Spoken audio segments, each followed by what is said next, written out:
really do try to meet them where they're at. Everybody is struggling with something. Everybody, and if they tell you they're not, it's a complete lie. It's a complete lie. Everybody's got a list. Everybody's got things on their mind. And I am not excluded.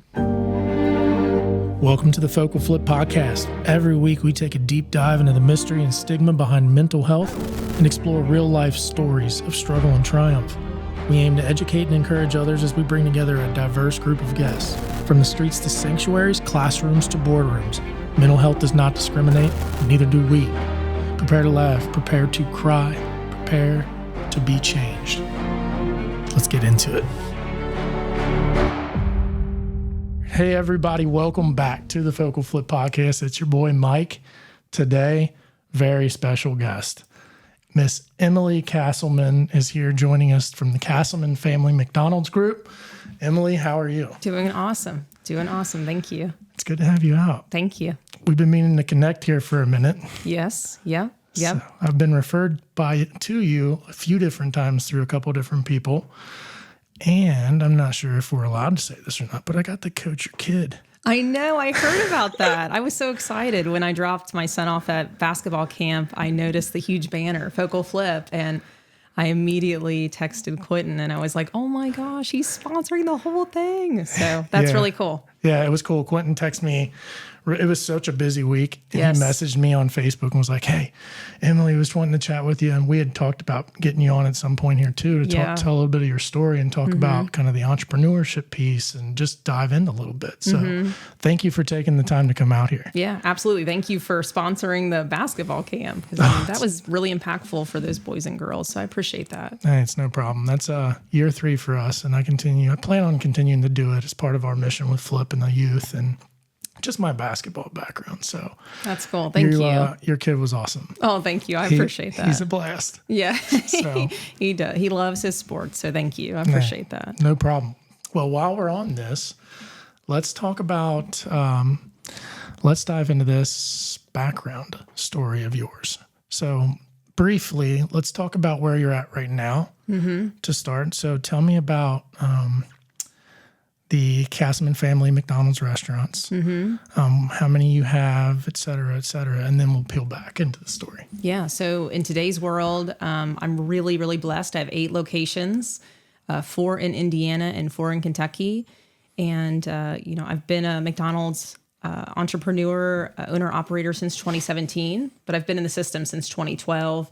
But to be 100% honest, my dad was an operator, so I feel like I've been in the system my whole life. So, technically it's been, almost 15 years, but in reality, my whole life. Wow. Yeah. So your dad has been, basically since you were born, he's been into this industry pretty much? Yes. Wow. Yeah. I can only imagine what that's like growing up. Living into that and then now leading it. Yeah, it's been pretty cool. It was really rewarding, in my youth to watch him grow. Yeah. So it was really cool. Wow. Okay. Well, tell me about Emily. Tell me about give me a little bit of your backstory, and then we'll get into kind of the mindset and mental health pieces here. But tell me the backstory of sorry about that. Emily Kasselmann. I'm a mom. I'm a wife. Obviously I'm an entrepreneur, so that's really important to me. I have 2 beautiful kids. I'm biased, of course, a son and a daughter, and, watching them grow into their own people has been really cool. I've had a lot of different experiences in life. I had a whole corporate career prior to being an entrepreneur. I was with the Procter Gamble company for almost 10 years. Wow. And I was the North America recruiting specialist for product supply engineering, which is a mouthful. But I essentially flew around the country and hired top engineers for North America. Wow. So I had just an outstanding career at Procter Gamble. Taught me a ton about how to be professional, how to work with teams, how to connect with people. I had an internship in college from NKU. I had my degree in psychology, and I ended up there full time after college, and everybody was ecstatic, and I was too. It was like, wow, I've made it. This is incredible. But my dad on the side, of course, was in the McDonald's system, and watching him just have such big impact with people was so intriguing to me. I was like, wow, that is so amazing. And to even go back further in high school, which was a long time ago for me, I worked at Blockbuster Video. Do you remember that place? Oh, do I ever? Do you remember Blockbuster Yes, Video? I do. Okay, so that's where I really started in retail restaurant. And I fell in love with that world. Like, I just love retail restaurant. I love being on my feet. I love connecting with people. But so I got the corporate job and I was flying around the country doing all the things. And I went to my dad, like probably around the age of 28, 10 years in. And I said, I think I'm going to leave my career and I'm going to pursue becoming an operator. And he said, Emily, that's crazy. Like, there's no way. Like, don't you see the hours I put in? Don't you see how hard I've worked? Like, I want you to have, he loves McDonald's and I do too, but it's provided everything for our family, but it is a lot. It is a lot. And, he said, why don't you just work for me on the weekends? Okay. And then you can tell me that this is what you want to do. I said, okay. So that's what I did. I concealed that I was working on the weekends because I obviously wasn't going to tell my employer that I was working for a family business. You're trying to make a transition. Yeah. I didn't want them to think that there would be a potential for me to leave. So I was doing that on the weekends for about 6 months. And then finally the time came, we met, we set a date. That's my dad and I, we're planners. So we set a date. My dad sits down. He said, I'm sure you're going to tell me that you'd rather just continue with your career. Like, and that's fine. Like, that's what I want for you. And I said, I actually have the paper right here and I'm signing it tonight. Ooh. And he said, Emily, I cannot pay you anywhere near what you make, the benefits that you carry, all the things. I can't offer it to you. And I said, that's okay. So at almost 30 years old, I started making an hourly wage. I was a crew person at a local McDonald's with absolutely no guarantee of becoming an operator. Wow, what a cool story. It was one of the most scariest things That's terrifying, I've ever done in my entire life. Like, I mean, I'm not kidding, like, with you. I had colleagues like calling me like, is this like a midlife crisis thing? Like, what are you doing, sure. Emily? Like, do you need help? Like, what, like, this isn't okay. And I'm like, I'm telling you guys, this is what I want to do. And I didn't have any children yet. And I knew that for me personally, if I were going to make that change, I was really going to attempt to do it before I had children, because that's a whole nother layer of things to deal with. Yes, it is. So I do it. My dad, supported me. And then in addition to that, my dad is from the country of Lebanon. Okay. So pretty traditional, very supportive, but probably my path is maybe not typical for maybe someone, in the culture that he had grown up in. So it was a whole, plethora of things going on there. And of course I'm his only daughter. So he was like, I cannot believe you're going to do this. My goodness. I'm like, I'm doing it. I'm doing it. So yeah. So I started on a Monday at my dad's McDonald's, and that week my husband lost his job.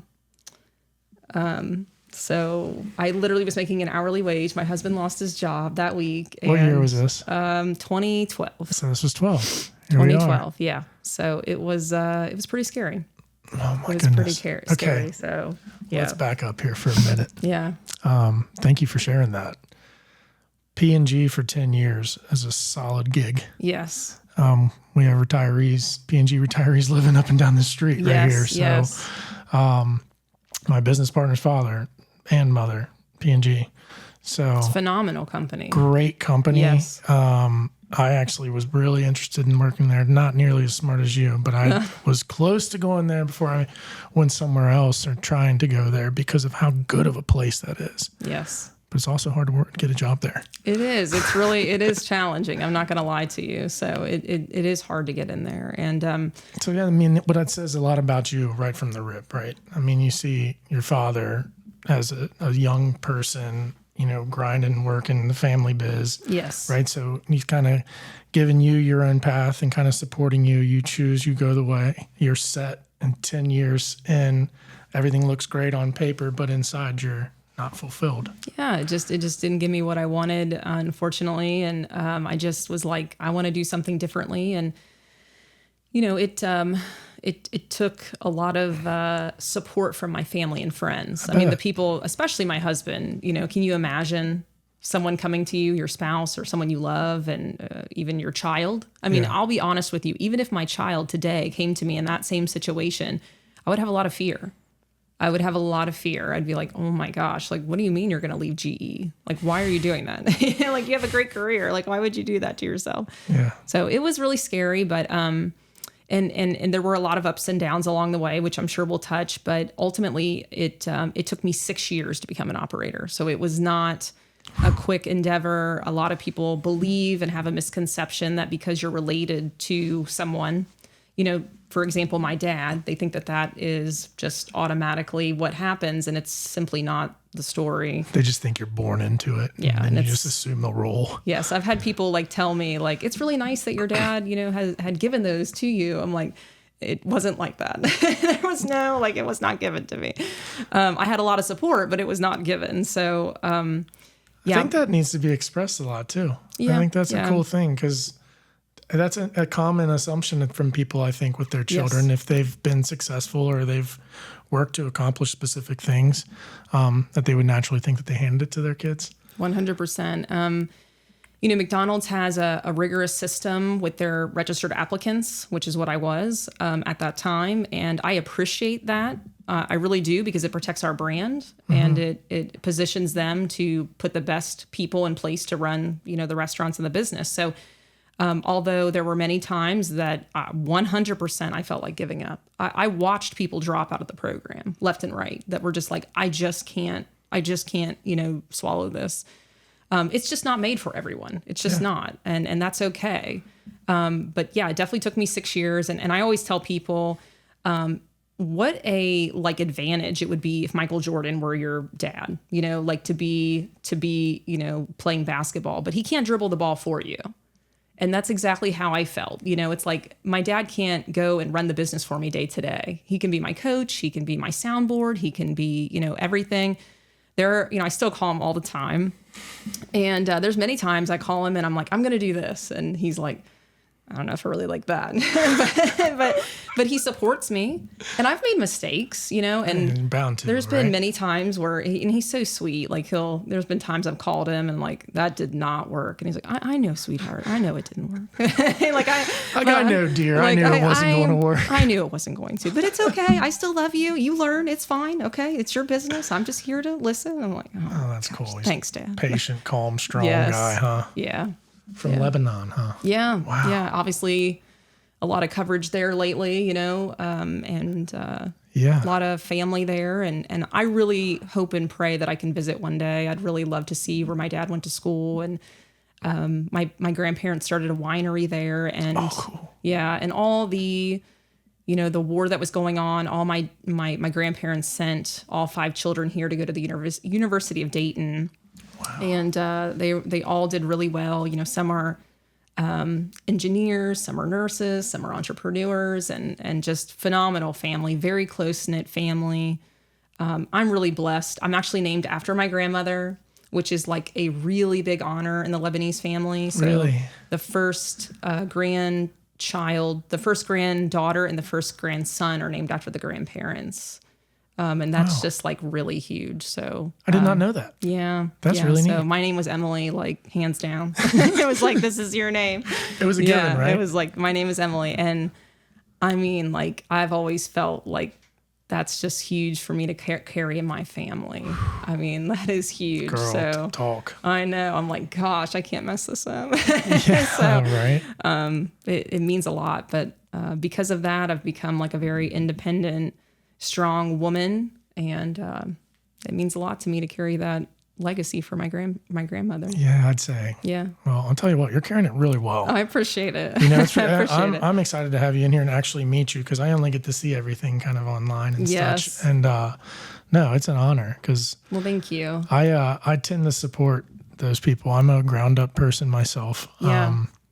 Found myself in hard times, but applied wisdom all throughout, and was able to kind of take my own risks, and I'm in the midst of it. You're a little more seasoned now if you took your risk, but that was, it's interesting to hear that story, because I had been in positions one position that I had left where I was just completely broken inside, but Yeah. everything on the paper was great, and I did have a good retirement and all that stuff. But I was too scared to take a risk to do anything else or take a hit on to my money. So then those companies end up doing it for me eventually. Yeah. It's just kind of like that story that unfolds. So this transition from P&G and then going into the family business and then hopping right in, 6 years to go through the owner-operator program, right? Which is obviously going to be designed to kind of get the weeds out too. Yes. Where it's like, hey, are you willing to get into the trenches if you know this McDonald's story, what it takes, right? So then you think, okay, well, you're leaving this nice P&G job. What are you doing going to be an owner-operator? Yes. You're also going to McDonald's. Yes. McDonald's. Yeah.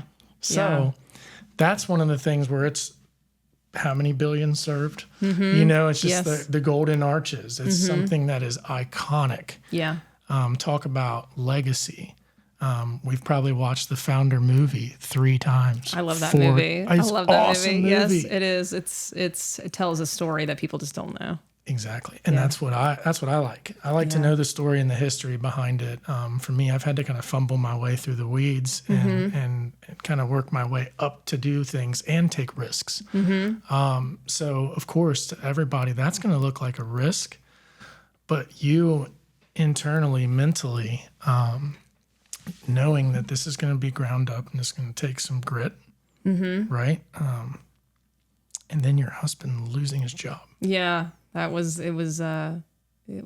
definitely a rough time for sure. I went from making a substantial income, and he had a really good job too. But yeah, I was definitely comfortable. Yeah. And suddenly I wasn't, because my dad just couldn't afford to pay me. He had worked for the corporation for the majority of his career.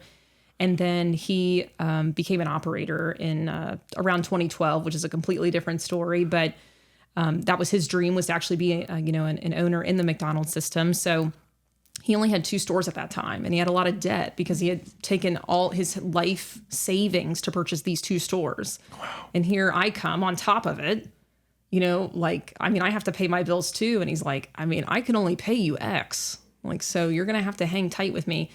I remember my dad passed out Christmas bonuses the first year he was an operator to his people, which were very small amounts of money at that time. Yeah. And I still have mine. It's a $50 check that he had given me and in a card, and I kept it. I framed it because it meant so much to me, that he's like, I don't have a lot, but here's what I got. And I thank you so much for hanging tight with me. And I just don't forget that stuff. What an act. Yeah. I'm wired the same way. Yeah. So, actually, my episode just dropped today. I said that same thing. That's awesome. I hang on to that stuff. Yeah. It's very meaningful. And it actually drives me, and whenever I'm in a weak spot and I look to those things, that's very generous. And considering you don't have much at that time, it's just that act of saying, hey, appreciate you. It was cool. It was cool. I definitely kept it. And I kept my first paycheck from him, and it's, I still have it hanging on my fridge. So wow. I love it. Yeah. Okay. So 2 stores at the time. Yes. Okay. And now there's 8 stores. Yes. Yeah. For me, my dad actually had 17 throughout his career, but I have 8 currently, and I'd love to grow. But I'm very blessed with what I have. Very blessed. I never even thought I'd have 1. So to have 8 is this is amazing. I'm very honored to have the 8 that I have. No, I can tell, and you're very humble about it. You're very sweet about it, but that says a lot about you too. Okay. I know throughout this episode, we're going to give a lot of shout outs to our employees and our teams and stuff, but this episode's about you too. Yeah. And I respect that, always handing it off to everybody else, but that says a ton about you.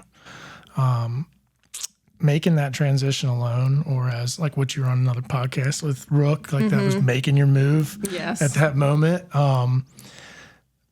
That's a huge thing. But then to build and create and actually grind on the daily to be where you're at now is a ton. So how have you been able to do that and take everything that you've learned from from college, from childhood, from Procter Gamble, and from what you learned in 6 years, moving into the ranks, right?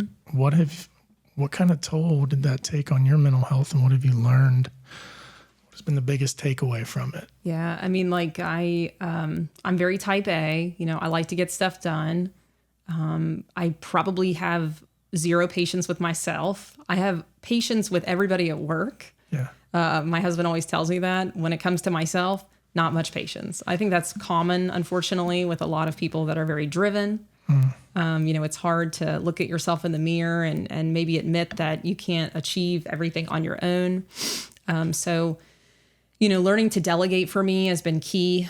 That's been a huge thing I've had to learn because, I mean, even something as simple as like when I grew from 2, 3, 4, 5, you know, et cetera.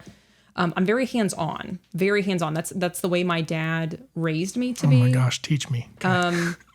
Like you will see me in my restaurants handing out in drive-thru. You will see me in back cash. You will see me cleaning the lot. You know, you will see me cleaning the restrooms. I'm not above any of it. I'm on the team. I'm with you.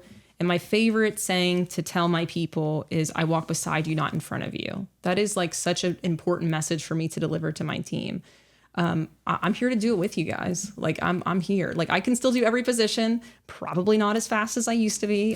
Sometimes my team's like, please sit down. Like, I don't want you to, please, like you're like, they don't say it, but I feel like they're like, you're slowing us down. But I still do every position. But I will tell you, like all the things that I've accomplished and done. Yeah. You know, I had my 2 kids in 2014 and 2017. I had accomplished a lot. Like, you know, I was at P&G. I had my 2 kids. I had received a lot of like awards. Like, for example, I was voted most likely to succeed in Northern Kentucky.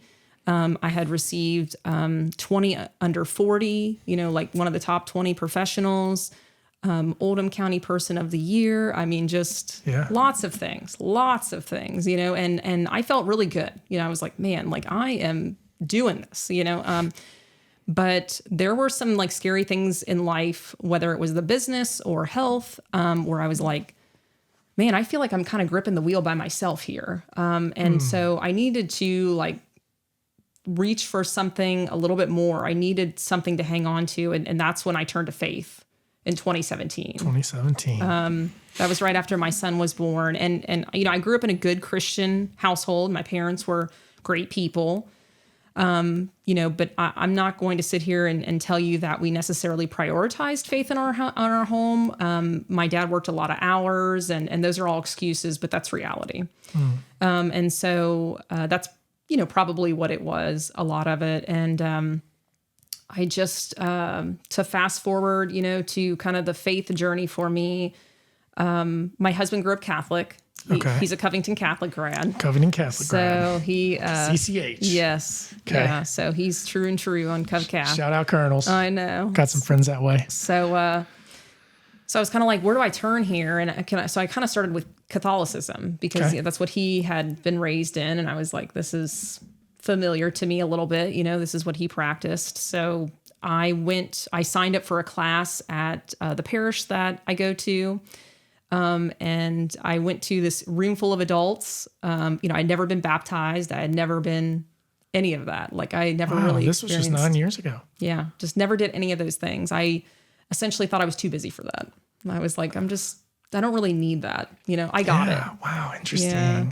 So anyway, I understand. Keep going. So anyway, like I go, you know, to my first class and true humility, because like I was very accustomed to knowing like what I needed, how to run the room, how to get things done, like nothing in my way, like, you know, and I like stood up and I'm like, so my name's Emily. I don't know anything about faith. I need it to like navigate my life and to raise my children. And here I am. So it was like really hard for me.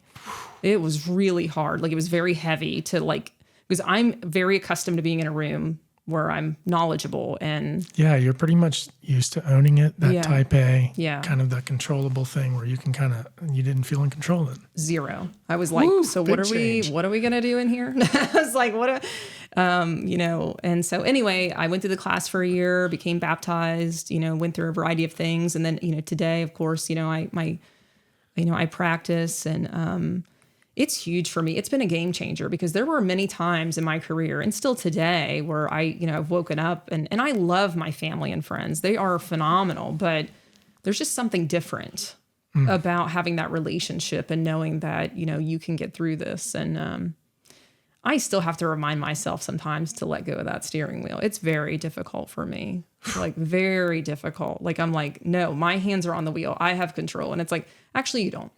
You don't have control at all. Yeah, you're so used to being conditioned and brought up in that manner too. And then you're wired that way. Yes. So that is very tough to deal with. It was really, really tough. So, but I'm glad I did it and I'm glad that I've done it.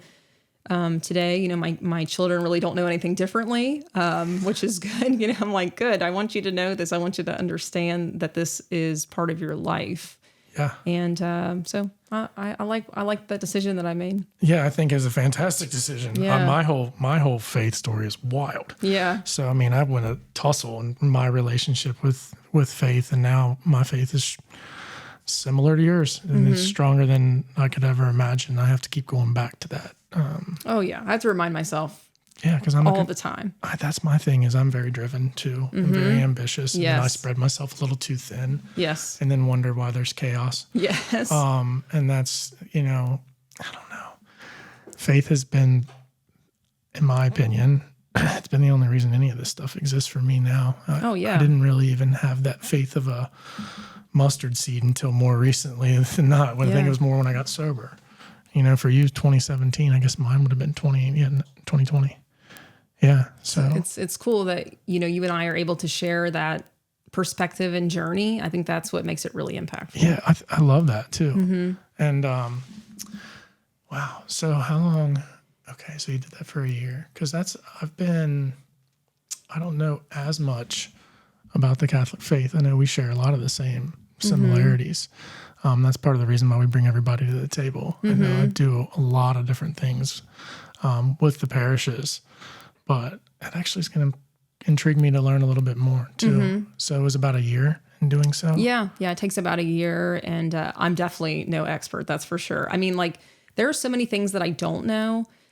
Sometimes different holidays or celebrations or events would come up in the faith, and, my kids go to a Catholic school. So they really have learned from the ground up. And of course, my husband grew up in it, but I did not. And so there were things even when they went through Holy Communion, I had to sit down and literally buy a book and read it and ask my husband, so what are we doing? And why are we doing this? And how do I prepare my children? And what do I tell them about this journey? And because I just don't know, Wow. So it's all new for me. And thankfully they've been patient, my kids. Sometimes they give me a hard time, you don't know what that means? And I'm like, I don't. I don't know what that means. I didn't get to do this every day like you guys. You guys should be thankful. Good for you for being vulnerable and coming in there and starting brand new with that. Yeah, it's still tough sometimes. I literally will go to mass sometimes and there'll be a prayer, and I'm like, I don't know that one. I don't know that one. I'm trying, I'm trying, I think I would be a little overwhelmed too. Yeah. I was originally overwhelmed. One of the places that I worked, we worked with a Catholic program, and they were starting to teach me some of that too. Yeah. So it's like, man, this is so new to me. I already hang out with a lot of people that believe in this faith, right? And believe this way. And so I'm like, what are the difference exactly? Because I grew up Baptist, Southern Baptist. Yeah. Baptist. And then regardless of what you believe, it's just as long as you have something to hang on to and just, that's the important part for me. Yeah. It's amazing. Yeah. That's what it is for me now. My faith was grow up in it, left it because I tried to control everything. Yes. Went into chaos. Yep. Came back to it in a different way, in a different light. And that's a whole new thing now is because it's a walk that we do every day while we're trying to also lead, fix, manage, control things, but we have to leave it to him. Yes. So that's cool. I appreciate you sharing that. Yeah. So let's get into something else here. Let's go into So what's it been like for you on the business side and the entrepreneurial side since applying and implementing a newfound faith? Mm-hmm. Has that been difficult? Has that been... Yeah, I mean, I definitely am a little bit more calm. Yeah. You know, I'm a little bit more collected. I mean, a lot of things we've put in place to alleviate some of the pressure. Like, you know, my husband does all the financial, section of the business. So, you know, we have an office that pays the bills and does the administrative tasks, but, you know, he runs the numbers day to day. So, that's really beneficial. It can also be challenging to, you know, be in business together, essentially, you know, with your spouse, because sometimes you have to really work hard to turn it off. Because, you know, like anything we do, or, I mean, anything, it doesn't matter if we're on vacation, the business doesn't stop. It doesn't matter if you're in Puerto Rico or Guatemala, the business doesn't stop. And that's our choice. And we still love what we do, but just, you know, I don't get off at 3:00. I left that life and I'm totally comfortable with that. That's what I wanted. Yeah. And I still have never looked back, and I'm okay with it. But just there are times where it can be, you know, working with your spouse side by side, in my opinion, is not for the weak. It can be tough, you know, because you have to make challenging decisions sometimes together. You have to sometimes agree to disagree. Yeah, you know, compromise. We've learned to kind of like stay in our own sandboxes, if you will. So it's like sometimes I'm like, look, this is what I feel like is right for the business, you know, and this is what I feel like we need to do. Or there's times where, you know, my husband will be like, I know you really want to do that, but financially that's not really sound right now, you know? And so it's, but you know, he's really supportive. And I think it takes a special spouse to support an entrepreneur. I personally think it does. And he's supported my dreams and now we're partners in it. And, but I think it takes a special person to do that. And then as I grew in my business, I had to learn how to let go, which is just not my cup of tea. Yeah. You mentioned delegation earlier. I was going to get into that. Yeah. So I'd say when I reached about 6 stores, something like that, my family sat down with me and were like, you're running on fumes. Because all of my restaurants are pretty far apart from each other. So they're not like all down the street. Can you name some of the locations? Yeah. So I got on the Kentucky side, I got LaGrange, Pendleton, Eminence, Buckner. And then on Indiana, they're really spread apart. I've got Madison and Hanover, and then Clarksville and Veterans Parkway. So it takes me about an hour from where I reside to get to just one of my locations. And then a lot of them are an hour in between each other. So on any given day, I can be on the road between like 5, 6, 7 hours easily. So I am a road warrior. I am on the road a lot. And that, you know, that's not counting going into the restaurant and just working or dealing with just the road hours. Yeah. So, wow. Hats off, Emily. Yeah, it's a lot, Sorry, I'm going to say it. You're a dog. I appreciate it. You got that dog in you. I know. Wow. That's what we say in our organization. Good. But you do? Yeah, we do. We do. We always say that. Yeah, that's it. Probably around 5 or 6 stores in, my family was like, you need to get some assistance here to help running day to day. Like, you physically cannot do this. And I'm like, I got it. And they're like, you can't. You know, so I sought out to hire a director of operations, and my director's name is Michael Baker, and he's been really instrumental in my business progressing forward. It really takes a particular person, I think, to not only help manage the business, but also manage an owner-operator, because I know I am a lot. I know I'm very aware that I'm a lot at all times, because I like to keep things moving and I'm very quick, and you know, it's important to me. It took me a while to find the right person, because I can imagine. I have so many questions on that. Keep going. I wasn't going to just, I talked to several people along the way that could definitely get me like all the things that, you know, on paper, like they had, you know, but I wanted someone that could get me that, but also treated my people fairly and valued my people. Like, that is so incredibly important, because my dad raised me to prioritize people. Ooh, and so I didn't want to just hire somebody off the street that could get me the numbers, because this was like my this is like my baby, these restaurants. Like these people are so important to me. I treat them like family. Well, yeah. So like it's going to take a very special person to run my business. And, you know, if I'm away with my family or doing something, I have to know that they're going to treat the business the way that I would. That's tough. It has to be that handoff of your character. Yeah. It's right? like watching someone to watch your kid, like hiring someone to watch your kids. It's like, that's like not a easy thing. Like, look, this is a really important thing to me. Don't drop it. Okay. Like this is everything. I feel like you all could teach me so much from this. I struggle with this. It is hard. It was very hard. I struggle with this in general. I can imagine how hard that would be for you. Yeah. Wow. And thankfully, you know, I have a lot of great people in my organization, supervisors, directors of, you know, training, maintenance people, all these, you know, individuals. But it means a lot when you can have someone that you can confide in, that you can talk to openly, that can deliver a message maybe when you are maybe upset about something, and then that person, because there's a lot of financial strain and obligation.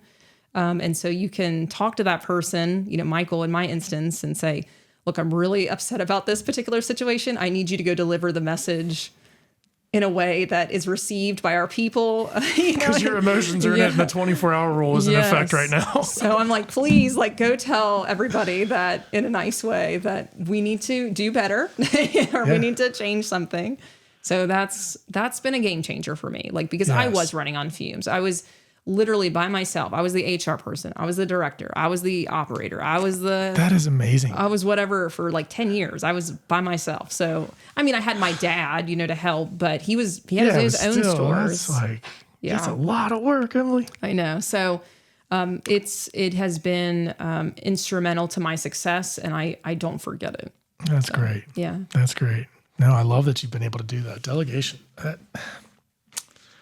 Well, that's probably why I became alcoholic and stuff. I wanted to fix, manage, and control so many things. Yes. And now that I'm healthy and I'm still able to apply what I've learned, is where I have to let go and ask for help.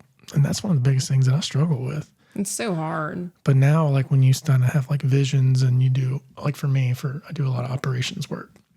And when you know how it works and you know that process from start to finish and how it can look and what it would look like when you're running it, and then you've cultivated it in a specific manner, it's tough to let go. Yeah. But you have to at some point, right? I think that's the part that I love working with teams, but I think some of those where it's like your baby. Yes. like you said, this is my baby. These are my people. That's my thing.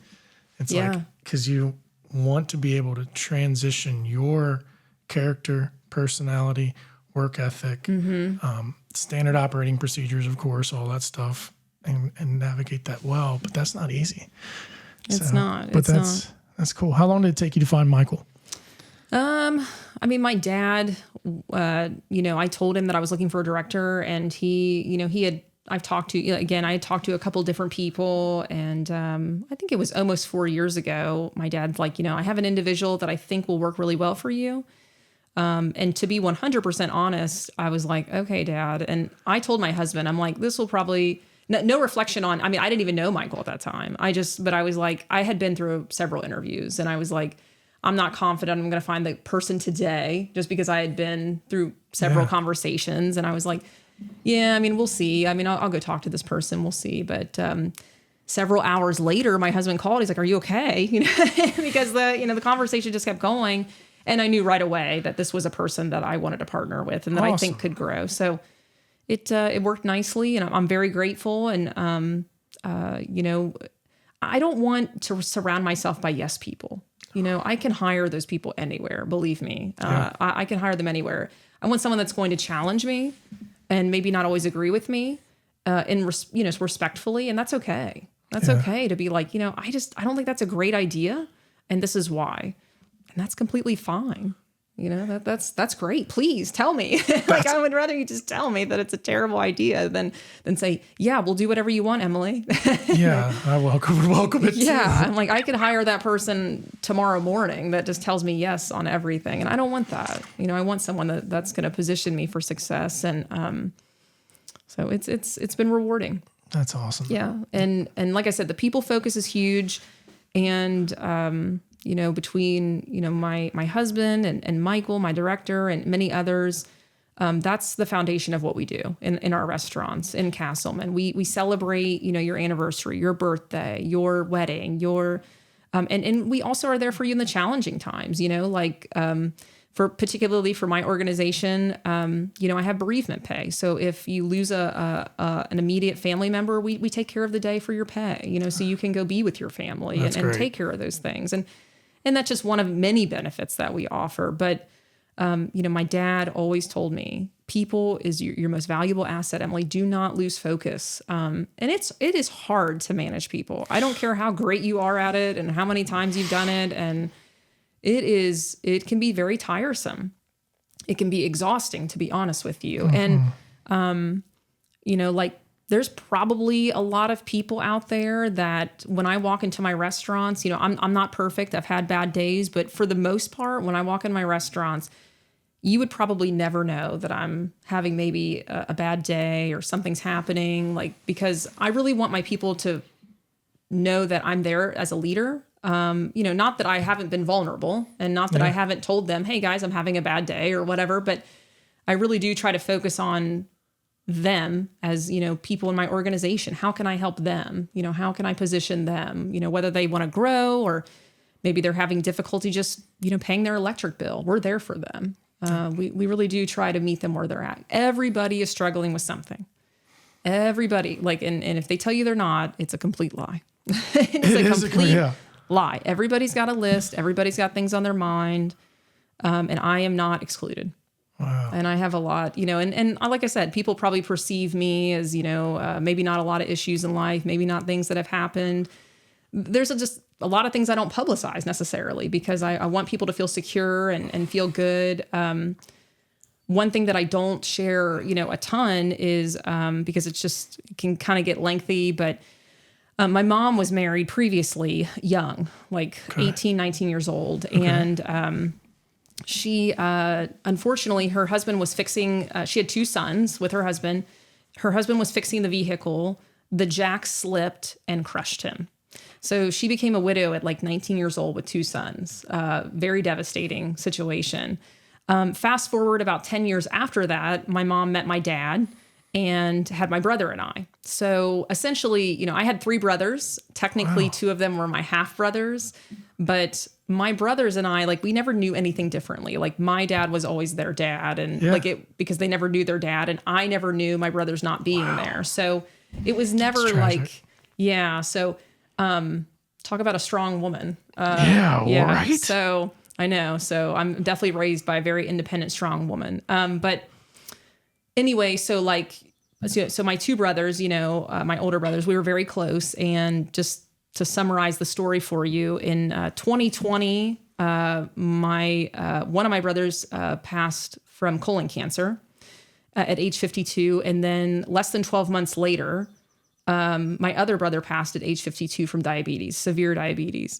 So, wow, Emily, I'm so sorry. No, it's all right. So just within the last couple of years, I was dealing with losing both my brothers very quickly, both of them in ICU, and I'm running my business because things don't stop, so I have to keep going, and I can't necessarily bring that in and bring everybody. It was really tough. It was imagine. I still think about it, to this day. I'm like, how did I even get through that? I'm putting it, I have friends that are going through grief and stuff that are business owners, entrepreneurs. And it just I'm shocked at how you could get through those I things. don't know. I swear to you, I look back at that. Brothers, and within how long? Just a year. Both of them passed. Months, it was just wild. I'm on the phone, with both hospitals all the time, during that year, okay, what's the update here? What's the update here? And so anyway, my point is everybody has experienced tragedy or challenging times or whatever it is. And I think sometimes that can just be a misconception, oh, she's probably never experienced anything. And I'm like, I have a full story for you. I have all kinds of stories for you. Because you choose how to carry yourself. Yes. Yeah. Right? Yeah. How difficult, because that's heavy, how difficult with all the travel that you're doing and having to be the energy Yes. when you go to the stores, because I'm an energy guy. Yeah, me too. A lot of people look at me and they're like, we just love how positive you are. Yeah. And it drains me by the time when I'm done doing speaking stuff, by the time I'm doing farmers markets or I'm doing podcast or coaching, I'm drained. Yes. What was that like for you and having to bring that energy while going through that here behind the scenes? Yeah. I mean, thankfully I have really great people in my organization, so they were able to like carry quite a bit of the weight during those times. But, I mean, like you, like when you're, because it was terrible. I have to block it out and roll in. I mean, I just had to my dad told me that many years ago, or he's like, Emily, when we go into our restaurants, I mean, you have to understand that it's time for us to show, confidence and let our people know that we're here for them, and so that's kind of how I was wired. But everybody knew, I mean, it was happening. I mean, I definitely wasn't plastic about it by any means. It's not like I acted like it didn't happen, but I guess I look back on that time, and I wish I would have given myself more time to grieve, because I did not. It was just like, okay, we gotta, like, not that I didn't, like take the time at all, but just it was easy for me to shelve it, because I had so much work to do. It was like, okay, that was really tough, but I got to keep going, And so now, like, I have faith and I have like so much more like experience and confidence. And now sometimes I feel like I'm experiencing it more than I did 5 years ago. Like, I'll just be driving to work sometimes and I'm like, it will just come over me. Like, the grief. Like I feel like that just happened last week. What did that happen last week? It's interesting. I've had conversations about this a lot recently. The fact that you don't allow yourself time to process or resolve the grief. It's shocking, because I was the same way too eventually, because death was really hitting me super hard. Yes. And my way of blocking it out, working on stuff. Same. Constantly working on stuff. And then eventually, it was alcoholic. But that's, wow. Another time that was really tough in my career, 2020, obviously COVID, that hit everybody in like such severe ways. Yeah, that was... And, thankfully I wasn't impacted like some other people, out there. Sorry, no, it's okay. Was that from me? That's all right. So like many other people, experience that in severe ways, losing loved ones and things like that. Thankfully, I didn't experience that. But I will tell you that I had bought my second restaurant in 2020, obviously costly, right? That's a big expense. That's my second restaurant. And then I had to remodel it. Very, very large remodel. My very first remodel as an entrepreneur without my dad. So not only financially, but also just as a professional. Yeah. So a lot of pressure. So anyway, we do the whole remodel. It takes like 45 days. I want to do this like huge reveal, typical grand opening, ribbon cutting. Everybody gets a cup with Kasselmann on it. Here comes the governor, whatever. Just the whole, here's the high school band. I mean, I was like, all right, we're going to do it. This is my first one on my own. Like, here we go. The morning that we're supposed to open, I have the balloon arch. I have all the things set up. I'm so excited. The country starts shutting down that morning.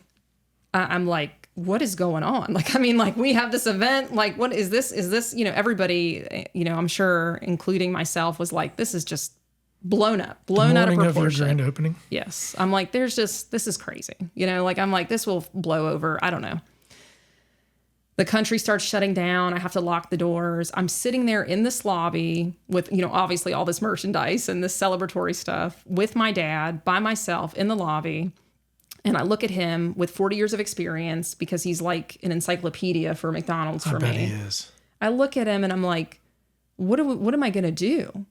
Like, I have to make money. Like, I mean, these bills don't stop. Like, I have to pay for this remodel. I have to pay for this restaurant. Like, I have to provide people opportunity. And he's like, I don't know, Emily. And I'm like, what do you mean you don't know? Like, I mean, I'm scared to death.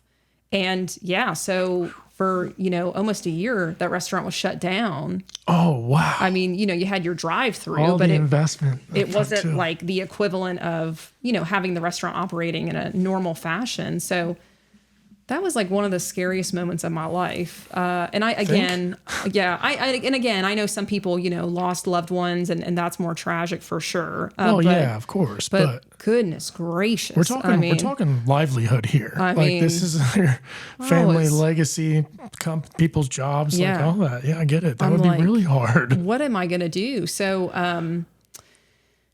so that was like one of the scariest parts of my career, I would say. Like sitting in that lobby, it's completely empty, the doors are locked, and the whole country's shutting down. And guess what? I owe a lot of money, a lot of money. And you knew the chase was on from there. Yeah, I was like, we had to figure it out. We have 2 locations with playlands, which are really fun for a lot of the communities, a lot of nostalgia. Those 2 playlands were shut down for 2 years. I mean, there was nobody in those playlands for 2 years during COVID. And, that was not my choice. I was obviously complying with, what the country was. Yeah. It was like, look, this is what you have to do. And that's, what we did. But it was really a dark time, those couple years sitting in my lobbies with the doors locked. And I'm like, man, I hope this turns around. Yeah. What are we doing here? Like, and I know everybody was, but... Oh yeah, our textile services took really, really hard hits. Yeah, because we were food and beverage driven, it was keeping us afloat, but it hit our P&L like you wouldn't believe. And then people lost their jobs, got laid off. Yeah, it was really tough. A lot of people struggled on that one. I can only imagine doing that on your own. That was wild, and of course, that was just a couple years, into leaving my whole career. So I was like, man, I hope I didn't mess this up. Wow. Yeah. So what's it been like since 2020? Was that a tough climb out? That definitely taught me a lot. Yeah. It taught me to definitely that I can make it. I bet. But ever since then, it's been good. I pray that we don't, experience another pandemic. New contingency plans everywhere since 2020 for all of us, right? I know. Yeah, I know how to navigate some tough times now. But every day is a different day for me. It's just not the same. There's so many people that are like, what do you do every day? Like, what's a typical day for you? And I put a schedule together, but it's like some days it's like a dumpster fire. You just don't know what's going to happen. I may have an employee that wants to speak with me about a particular issue at this location, or I have a community event over here, or, I'm just being very raw. Like there may be a location that's struggling with staffing and I'm going to roll my sleeves up and go in and help. Because that's reality. That's called life. Every day is not going to be beautiful. It's not going to be like, great. There's going to be people that become ill or quit or move across the country or whatever's happening. And, you just have to keep going. You just have to. They always joke people living with McDonald's have ketchup in their veins, and I definitely feel like it's in my veins. Yeah. Like you have to be a little crazy to do what we do. Like you have to be a little crazy. I think. Your ability to multitask and on the hop, just in general, following the McDonald's story, but your personal one too. Yeah, it's a hustle. I remember working at Enterprise and having to, wear my shirt and tie. I was a management trainee guy there. Yeah. I was wearing my shirt and tie, but I was car prepping them and then getting the car sales as well. It was ground up all the way through. I like the chaos though. I really do. I think I do too. I thrive on it. My husband always jokes with me, like one day when you retire, please have something lined up for yourself. Like I cannot handle this. Like you're going to be crazy. Like I don't even really like to watch TV. Oh my gosh. Okay. So I got you. I can watch some sports, but more recently in the last couple of years, I don't watch it much. That's a whole different world. Like I do love sports. Yeah. I am a big Bengals fan, like a huge Bengals fan. My son just started tackle football this season for the first time. Let's go.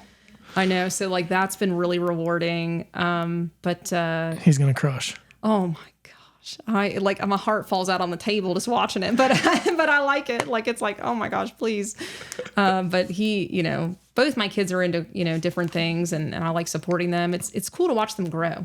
Yeah. It's really cool. Like, I really enjoy watching them like just develop and peak different interests. And, I don't know. It's kind of cool to see what they'll end up doing one day. Yeah. I don't know if they'll be in McDonald's. I really don't. I really don't. People ask me that all the time. You know, are your kids going to follow? I really don't know. I don't know. I wish I could tell you. I don't know. They're their own human beings, and I want them to, like, my daughter's very creative and I'm not. Yeah. Like, I'm not a creative person. Like, it's not really in my DNA. Like, I'm more an Excel spreadsheet person. So she'll, like, you know, she takes like art classes, and she'll go to art camps, and she'll take me to the art show, and I have to, like, you know, I'm like, oh, okay, this is out of my element, but I like it. You know, it's different for me. It's cool. She pushes me. So if people were to ask your kids, what does mommy do? What do they say? Oh, they definitely know. Yeah, they I feel like they're proud. Yeah. I feel like they're proud of what we do for a living. And, you know, I think you may have touched on it a little bit earlier. One of my, like, biggest pet peeves in life is that people don't give the brand of McDonald's, like, the opportunity. Oh, like, gosh, that's okay. Doing that. That's all right. Fix that after this. That's all right. So, like, they don't give McDonald's the credit. Like, I used to go to, like, events with my dad, and I would say, I work for Procter Gamble, and my dad would say, just simply, I work for McDonald's, and people would think that I probably, like, have a better career, or, you know, just, I don't know. That is weird. Yeah, like, they just, it's really a sore spot for me, because McDonald's has created so many opportunities for so many people. And I really want to change that perception. Like, ooh, I like that. I sit with my teams all the time, like my general managers, and I will tell them, like, each of you are running a multi-million-dollar business. Do you realize that? Like, that's amazing. Do any of your friends do that? Probably not. Like, just carry that with you and know that you are doing big things. Don't let anyone tell you that this is not, like, huge. And so that's because there are people out there that just like, oh, like, you work for McDonald's. Like, that's not. I feel like a lot of people do that. I know. And it's really bothersome to me. I love that you're wanting to change that perception, because yes. I could relate when you said that, actually. Yeah. So, that like, people would think that. Like, just in my organization alone, I have a training director. I have 2 office staff. I have someone that's dedicated full-time to technology. I obviously have a director of operations. I have 3 supervisors. I have several market maintenance people. Like, I have people that are doing all types of things that you would never even think of in my organization. Like, I go and talk to high schools all the time. I'm like, look, if college isn't for you, that's okay. Because, like, there's a lot of things you can be doing. You don't have to necessarily go in the restaurant and be a cook or be on the register if that's not your jam. It's okay. Yeah. There's a lot of different things you can be doing. So there's so many things you can be doing in I mean, not just McDonald's, but other organizations. But yeah, so I've really pressed into my kids, and I sometimes have to cool them down a little bit, because, you know, like, of course, they're friends, they're young. They're like, your mom works at McDonald's, and they get all, like, lit up. And I'm like, guys, they don't, you know, your friends aren't always going to understand necessarily how we feel. But yeah, I want people to feel proud. I want people to know, like, that you're part of something big here. Like, just, I don't know. It's disappointing to me that perception is out there still sometimes. You've got me thinking all about it now. Like, I wonder what changed and when that perception started to change, if ever. Yeah, because I don't think it was always like that. You look back at, like, the Ray Kroc days and all that other stuff. For who, you know. It's interesting. I know. I don't like it. So I'm very, very proud. And I remind my people all the time, like, guys, we're doing something big here. Yeah, like, don't forget, okay? McDonald's is ginormous. Don't forget, like, this is huge. And even people that are, like, graduating high school that are working for me, or anybody for that matter, you know, I always have a conversation with them, like, so what do you want to do? And they're like, I want to be a lawyer. And I'm like, great news. McDonald's has legal staff, or whatever, you know, or great news. You want to be an architect? McDonald's hires architects. Like, we'd love to have you. Like, I want to keep the talent in the brand. Like, I want people to know, like, there are so many things you can do. Like, you don't have to go work for a firm. Like, McDonald's hires all those people too. We have all those people. Spread that message. Yeah. I love that. Yeah. I love that. I would love to jump on board with helping you on that. Yeah. For sure. Yeah. Because, no, what a cool story. Mm-hmm. What a really cool story. I admire every bit of it, actually. Thank you. The work ethic is something that I'm really impressed with too, because that's why I went through mine. I'm highly ambitious. I'm also ADHD. I'm the guy that I was sending reels out the other day of, like, like a lady sitting there drinking wine, and then you just see me flying by on a tractor. I'm always on something. Yes, me too. Taking care of something here, doing something at North Star. So I can respect that hustle. You do it at a much larger scale, which is really cool. The fact that you're going through that phase of delegating and finding your person in Michael, is awesome to have that process too. Your husband being super supportive of all the change. Yeah. Your faith being there for about 3 years in it when 2020 hits. Yes. So you had a little bit of some faith to fall back on, right? I needed that. Like, that's when I really needed it. Yeah. Wow. And everything with you, I mean, clearly people, purpose, with you guys. Yeah. What else? What else can we get ready to end with here? Because you've done an excellent job. You're very good at this. Well, I appreciate that. You are very well polished, and Thank you. What does the future look like? I mean, I look at you clearly as being a very organized, well-spoken leader.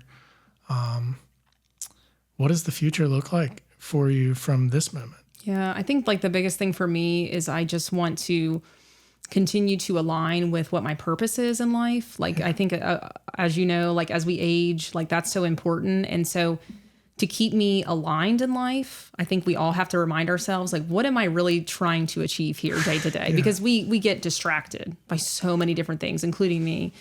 And so just reminding myself what my purpose is, what my priorities are, and just, the important thing for me is providing the opportunity and the confidence for my people. The people in our organization, whether you're a crew person, a maintenance person, a general manager, like I want them to excel. I want them to grow. I want them to know that there is a long runway there for them. And I'm here for it because I love watching our people grow. It's so rewarding. It's pretty cool. Yeah, absolutely. Yeah. Gosh, you're making me want to come work for you. We're shutting it down, guys. I'm welcome. About to You come are work for him and Michael for sure. No, I appreciate that. People respect that, and they will see that through your demeanor, top down. I mean, they'll see that clearly. I think it's fascinating, especially just how you're able to do it, like how you're able to kind of balance it all. Mine is a balance game now that I'm really trying to learn. So I appreciate you giving me the opportunity to share our story and let people know that, that's what it's about, sharing with each other, and positioning each other to learn. So I'm thankful. Thank you. Yeah, not a problem.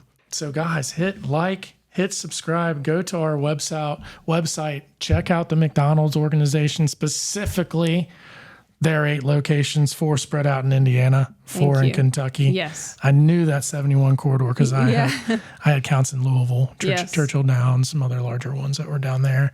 So we passed through LaGrange quite a bit. Thank you. I appreciate that. So, and then anything that we can do, or FocalFlip and kind of any of our affiliates can do to help you with your kids and what they're trying to do, anything community driven where we can kind of collaborate and connect on, I'd love to do that. I would love that. I love the community stuff. That's huge. That's what we literally pride ourselves on, and everything I want to do wants to be community driven. Yes. So if we can collaborate, let's do it. I love it. Awesome.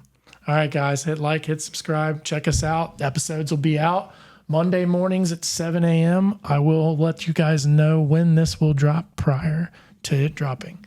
So we love you. Thank you, Emily. Thanks. Appreciate it. So guys, you should like and subscribe and hit that Okay, I can't get it. Okay. I'm not used to this.